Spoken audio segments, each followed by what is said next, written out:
اعوذ باللہ من الشیطان الرجیم بسم اللہ الرحمن الرحیم۔ جذبہ شکر پیدا کرنے کے ذرائع۔ رسول مقبول صلی اللہ علیہ وآلہ وسلم نے مسلمانوں کے لیے شاکر بننا جس قدر ضروری سمجھا وہ آپ کے پاک اسما اور آپ کے ارشادات سے واضح ہو جاتا ہے، اور وہ یہ ہے کہ انسان اپنے سے اوپر والے کو دیکھنے کے بجائے اپنے سے نیچے والے کو دیکھے تو اس کے دل میں شکر کا جذبہ پیدا ہوگا۔ حضرت عبداللہ رضی اللہ تعالیٰ عنہ بن عمر رضی اللہ تعالیٰ عنہ بیان کرتے ہیں کہ میں نے رسول خدا صلی اللہ علیہ وآلہ وسلم کو یہ فرماتے سنا کہ دو خصلتیں ایسی ہیں کہ جس شخص میں پائے جائیں اللہ اسے شاکر و صابر لکھ لیتا ہے، اور جس میں نہ پائے جائیں اللہ اسے نہ شاکر لکھتا ہے نہ صابر۔ لہذا جو آدمی اپنے دین کے معاملے میں اس شخص کی طرف دیکھتا ہے جو اس سے اوپر ہے اور پھر اس کی پیروی کرتا ہے، اور اپنے دنیا کے معاملے میں اس شخص کی طرف دیکھتا ہے جو اس سے نیچے ہے اور اللہ نے اسے اس پر جو دنیاوی فضیلت دی ہے اس پر خدا کا شکر ادا کرتا ہے، اسے اللہ شاکر اور صابر لکھ لیتا ہے۔ اس کے برعکس جو آدمی اپنے دین کے معاملے میں اس شخص کی طرف دیکھتا ہے جو اس سے نیچے ہے اور اپنی دنیا کے معاملے میں اس شخص کی طرف دیکھتا ہے جو اس سے اوپر ہے اور جو مال و دولت اس کے پاس نہیں، اس پر افسوس کرتا ہے، اللہ اسے نہ شاکر لکھتا ہے نہ صابر۔ ترمذی۔ شیخ سعدی رحمۃ اللہ علیہ نے واقعہ بیان کیا ہے کہ ایک دفعہ میرے پاس جوتا نہ تھا اور نہ جوتا خریدنے کے لیے پیسے تھے۔ میں سخت دل تنگ ہو کر مسجد میں جا بیٹھا تو وہاں ایک ایسے شخص کو دیکھا جس کے سرے سے پاؤں ہی نہ تھے۔ اس سے میرے دل میں شکر کا جذبہ پیدا ہوا کہ چلو اگر جوتا نہیں تو نہ صحیح میرے پاؤں تو سلامت ہیں۔ جذبہ شکر پیدا کرنے کے لیے ایک اور ذریعہ یہ ہے کہ جو نعمتیں حاصل ہوں دل میں ان کا گہرا احساس پیدا کرنے کی کوشش کی جائے۔ صحابہ اکرام رضی اللہ تعالیٰ عنہ کے سوانح حیات سے پتہ چلتا ہے کہ حضور صلی اللہ علیہ وسلم کے زیر تربیت رہنے کے باعث وہ اللہ تعالیٰ کی عطا کردہ نعمتوں کا گہرا احساس شکر گزاری رکھتے تھے۔ حمید بن مالک بیان کرتے ہیں کہ میں حضرت ابو ہریرہ رضی اللہ تعالیٰ عنہ کے پاس بیٹھا ہوا تھا کہ ان کی اس زمین میں جو عقیق کے علاقے میں تھی، اہل مدینہ میں سے کچھ لوگ سواریوں پر ان کے پاس آئے اور ان کے قریب اترے۔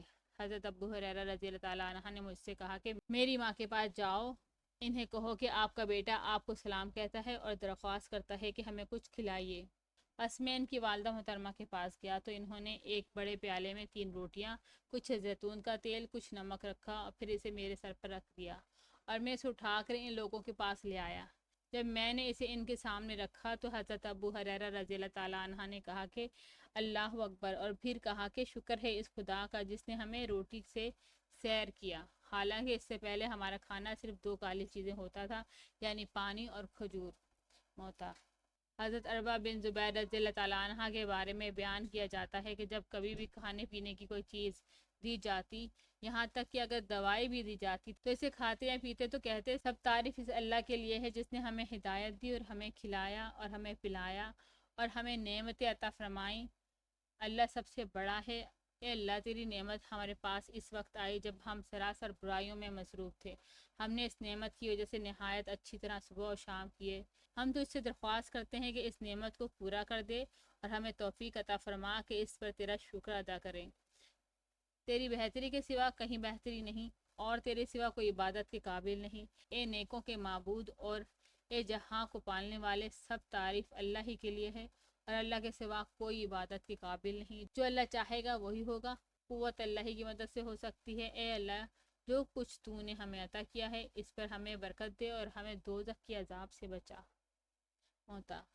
ایک حکایت بیان کی جاتی ہے کہ کوئی غریب آدمی کسی شخص کے پاس گیا اور اپنے افلاس کا بہت زیادہ رونا رویا کہ بالکل ہی تہی دست ہوں۔ اس شخص نے کہا کہ میں تمہیں 1,00,000 روپے دوں گا بشرط تم اپنا ایک پاؤں کاٹ کر مجھے دے دو۔ سوال یہ سن کر سخت ناراض ہوا اور صاف جواب دے دیا کہ ایسا ہرگز نہیں ہو سکتا۔ اس شخص نے کہا چلو دوست، پاؤں نہ صحیح ایک ہاتھ ہی کاٹ دو، تم دوسرے ہاتھ سے بہت سے کام کر سکتے ہو۔ مانگنے والے نے یہ بات بھی نہ مانی۔ اس شخص نے کہا اچھا ہاتھ نہ صحیح ایک آنکھ ہی نکال دو، اس سے تو تمہیں کوئی زیادہ نقصان نہیں ہوگا، ایک آنکھ سے بھی تم دنیا کے کام کاج کر سکتے ہو۔ سوالی نے جواب دیا کہ ہرگز نہیں، میں آنکھ بھی نہیں دے سکتا۔ اس شخص نے کہا اچھا اب میں تم سے آخری بات کرنے والا ہوں، اور وہ یہ کہ تم مجھے اپنا کان کاٹ کر دے دو، اس سے تو قطعی کوئی حرج واقع نہیں ہوگا، اوپر سے کان کٹ بھی جائے تو بھی تم سب باتیں برابر سنتے رہو گے۔